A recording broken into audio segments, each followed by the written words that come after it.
to Miss Janice Navito. Miss Man, you know may excitement ng tao seeing you here with the different generations. Kasi you're synonymous to Shake, Rattle, and Roll. Kumbaga, isa ka sa iconic character, isa ka sa gumanap. How does it feel na parang everyone here looks up to you, na parang so much respect? Oh, maraming salamat. Maraming salamat po. Like I always say, no, hindi po mangyayari lahat kung hindi po dahil sa Regal Films, Ate, kay Attorney Keith, of course, kay Mother Lily. Lahat po ng ginawa kong Shake, Rattle, and Roll, laging nasa puso ko.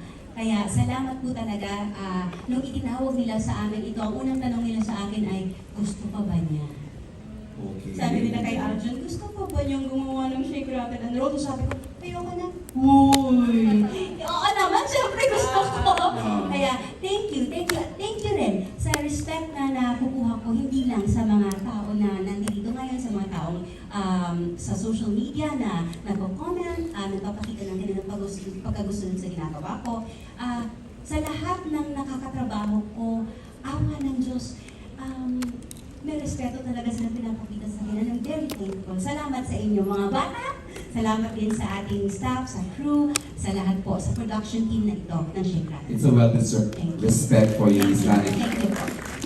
Again, before I give the microphone to Miss Janice, they were a surprise blockbuster movie last year with the award-winning movie, My Future You. I'd like to hear this time ang ginagawa ng Francet. I would like to ask Jean and Seth, how feel na iba ang genre ang i-offer niyo sa fans niyo ngayong Pasko? Last year, iba, kilig, romance, ang ganda, award-winning, blockbuster. This time, mag-horror tayo. Seth and, nagtitingin na lang tayo. How does it feel? Nakaka-pressure po talaga. I can tell. Kasi po, nag-MMFF kami last year, tapos MMFF po ulit this December. So syempre yung expectations, alam naman po namin yun, pero masasabi po namin na kahit na ang dami namin ginagawa, habang ginagawa yung Shake, Rattle, binigay po namin ang lahat namin dito. And sana ma-appreciate din po yun ng lahat ng manonood. Kasi dito po, naging hands-on din po talaga kami. Tatawid po from teleserye, tatawid kami ng pelikula. Lahat po yung lahat ng dugo, ng pawis, lahat ng puyat, lahat ng pagod. Kasama po yun ng ginagawa namin to. Pero syempre bukod po doon, ginagawa namin siya ng may pagmamahal. At yung pasasalamat sa Regal Entertainment, lalo kala Miss Rosel at kila Sir Keith. Kasi first Shake, Rattle po namin to, first horror movie ko po to. Nag-horror ka na. Kasi ako first time ko po. Yung experience ko, sobrang saya na ganun pala. Kasi pag nanonood lang ako dati, ini-imagine ko lang na paano kaya kung zombie ako naman. Tapos ngayon, isa na rin ako sa mga mapapanood. So, it's early Christmas gift. You can feel the appreciation in our heart. Thank you, Jean. And of course, Seth. Una-una gusto kong pasalamat kay Long Rosel sa Sir Keith.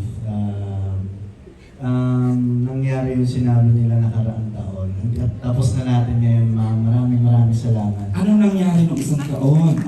In-announce sa amin to nila Rosel. As early as ngayon natapos natin. At thank you so much sa buong Regal team, Regal Entertainment. Alam namin, nahirapan din sa schedule, hindi lang sa amin. And I know sa mga ibang cast dito, nahirapan kayo na pagtagpo-tagpo ng mga kalendaryo namin. Pero natapos natin. And yun, gaya po na sinabi ni Francine, nang ginawa namin yung My Future, at yan masahanapan kami ng mga tao. Kung ano yung kaya namin contribute pa sa ibang genre pelikula. And sasabihin namin sa inyo guys, binigay namin to. Hindi take for granted to. Pinahirapan namin. Thank you so much sa mga co-actors, mga nakasama namin. Napaka-matulungan, napaka-cooperative ng mga cast. And yun, excited po ako masilip yung 1 and 3 na episode po. And I'm sure maganda po. Incidentally, kasama rin po sana kasama sa cast ng episode ni Chin tsaka ni Seth ang JM Fiang. Kaya lang di sila ma-release sa taping. They're also in a lock-in taping. And speaking of JM Fiang, wala lang, ang sabi ko lang. Kala nyo nga. Before I give the microphone to Miss Janice, I'd like to ask a question. Dustin, kaya pa? Kaya pa? This is back-to-back ang ginagawa ni Dustin. Dust! Hi. What can you offer here and what can you offer sa isang movie mo na later on, siguro sa Star Cinema na natin pag-uusapan? Well, Nakakapagod ba? What has been the year 2025 sa'yo? Grabe, daming blessings na Oo. dumating talaga. Ako naman talaga ever since super into work talaga ako. So, I mean, again, sabi ko nga, blessing siya, so hindi ko siya tatagihan. At the same time, it's a way for me to grow also in this industry. So, ako super grateful ako sa lahat ng nangyayari, sa lahat ng mga projects, kahit na hindi ako familiar, talagang pag-aaralan ko siya. At may times na yun nga, nagsabay yung dalawa kong pelikula, Wish and Love. So, to be honest, medyo magkaiba talaga siya ng malayo, rom-com tapos Oo eh.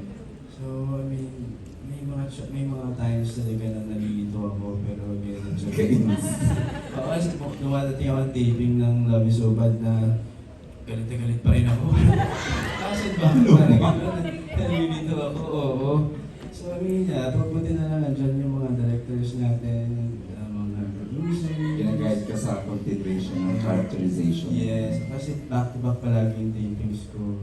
So, yeah. Chard, alam mo ba nung pocket press ko niya, he was asked about you, Chard. Ang dami daw niyang discoveries sa'yo nang nagkakatrabaho kayo. He looks up I to hope you. it's good discovery. Yeah, di ba nga? Gusto mo ulitin niya, di ba? Play natin. How do you feel na, na parang yung generation may look up to you? As they're not naman kuya, but as a parang mini-mentor mo na rin sila pag nakakatrabaho mo sila. Dustin has good words about you. Go ahead, Chard. Ang totoo niyan, halos magkakabatch lang kami. Wow, talaga ba? I look up to them as well. Hindi, it's good because also when I was also given the opportunity to start out making movies, making TV shows, I also had my mentors, I also had my kuyas na nag-guide din sa akin. And it's funny na ngayon ako naman yung nagbibigay ng advice or ako naman yung tinatanong nila about anything. But it's cool to be working with these young actors. They give such good energy on the set, and working with Dustin also and Matt and everyone on the set.